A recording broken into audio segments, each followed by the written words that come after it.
Hello everyone, welcome back to the channel. आप लोगों का स्वागत है। और आप लोग की डिमांड थी कि सर प्रोजेक्ट फाइल बनानी है बिजनेस स्टडीज़, इकोनॉमिक्स, अकाउंट्स की प्रोजेक्ट फाइल दे दो। तो आप लोगों के कहने पे मैं आपके लिए हर एक सब्जेक्ट की प्रोजेक्ट फाइल लेके आ रहा हूँ। उनके लेक्चर्स कुछ प्रोजेक्ट फाइल ऑलरेडी आ चुकी है और कुछ और भी आ रही है। ये जो आपका है ये इकोनॉमिक्स का एक प्रोजेक्ट फाइल है जो बैंकिंग के ऊपर मैं आपको जरा दिखा दूँ। ये प्रोजेक्ट फाइल दिखाने का ये मतलब ये है कि आपको क्या है कि रिसर्च करके मिल जाए। आपको जो प्रोजेक्ट मिला उसमें आपका टाइम कंज्यूम ज़्यादा ना हो, चीज़ें आपको ज़्यादा रिसर्च ना करना, क्योंकि आपको आइडिया मिल जाएगा। तो इस रिसर्च का टाइम आपका बच जाएगा, सिर्फ लिखने का टाइम रहे। वरना आपको पहले रिसर्च करके डाटा कलेक्ट करना है, फिर लिखना, तो टाइम बहुत ज़्यादा कंज्यूम होता है और इस चक्कर में पढ़ाई गड़बड़ होती है। तो हमारे ये लेक्चर बनाने का जो मोटिव है वो यही है कि आपका जो टाइम है वो हम बचा सके, प्रोजेक्ट में कम टाइम डिवोट हो, जिससे कि आपका टाइम बचा रहे, जिससे आप अपने पढ़ाई पर ध्यान दे सको, क्योंकि अल्टीमेट पढ़ाई ज़्यादा इंपॉर्टेंट है फिलहाल तो।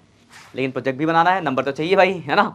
तो ये आज जो ये प्रोजेक्ट है ये एक बच्चे का प्रोजेक्ट है और ये प्रोजेक्ट जो है आपका बैंकिंग इकोनॉमिक्स का प्रोजेक्ट है बैंकिंग के ऊपर, ठीक है। ऊपर 2 पेज होता है, सर्टिफिकेट और एक्नॉलेजमेंट है। यहाँ पे थोड़ा ब्लर दिख रहा है, लेकिन जो ये क्योंकि ये थोड़ा बड़ा ब्लर हो गया है, फट गया ये स्क्रीन। जब इसकी पीडीएफ में आप देखो सब दिखेगा। ये देखो बैंकिंग के ऊपर प्रोजेक्ट है। तो बैंकिंग के लिए बता कि personal banking, vehicle loan, home loan, मतलब जो जो चीज़ों में बैंकिंग डील करता है वो सारी बातें की गई है। उसके बाद देखो नीचे जाएंगे, अगर हम बैंकिंग में इंडेक्स हो गए तो हम क्या पढ़ेंगे, इंट्रोडक्शन पढ़ेंगे, बैंकिंग की हिस्ट्री पढ़ेंगे, मनी, सेंट्रल बैंक, आरबीआई के सर्विस, सारी बातें हैं। तो बैंक के कुछ देखो, बैंक के दिख रहे हैं, ये सारे बैंक के बारे में आप लोगों ने देखा होगा।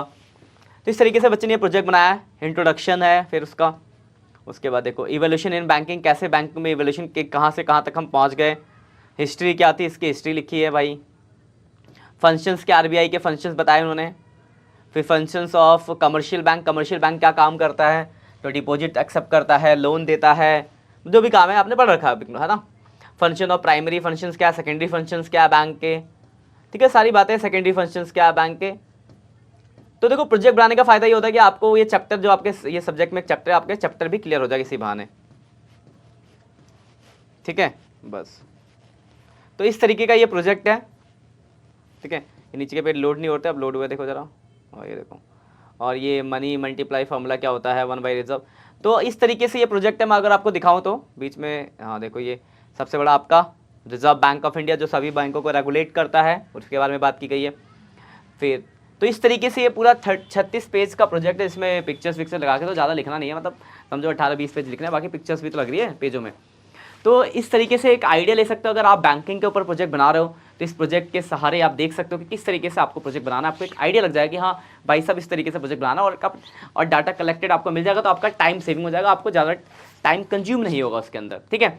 बाकी मिलेगा कहाँ प्रोजेक्ट, तो कुछ नहीं करना, डिस्क्रिप्शन में जाना, डिस्क्रिप्शन में आपको लिंक मैं दे दूंगा, वहाँ लिंक से आप इस प्रोजेक्ट की पीडीएफ को डाउनलोड कर लेना, गो थ्रू कर लेना और आराम से प्रोजेक्ट बना के फ्री हो जाओ प्रोजेक्ट से। बेसिकली आप अल्टीमेट एग्जाम पे ध्यान दो, टाइम पढ़ने का रहेगा। ये आखिरी के 2 महीने रह गए, जितने बढ़िया से पढ़ोगे उतना ज़्यादा ही आप ग्रो करोगे, क्योंकि इसके बाद आपको CUT भी तो देना है कॉलेज के लिए।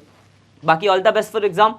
कोई भी अगर दिक्कत है अकाउंट्स में, इको में, बिजनेस में, आप कमेंट कर सकते हो। अकाउंट्स के तो मैं पढ़ाता ही हूँ, तो अकाउंट्स की तो सारी दिक्कत है आपके सॉल्व कर देंगे। बाकी कि हम तुम्हें आपको स्टडी मटेरियल या कोई और दिक्कत है तो ऐसी चीज़ बता सकते हैं, ठीक है। बाकी मिलते हैं नेक्स्ट लेक्चर में। बाकी तब तक के लिए बच्चों bye bye, have a nice day, take care.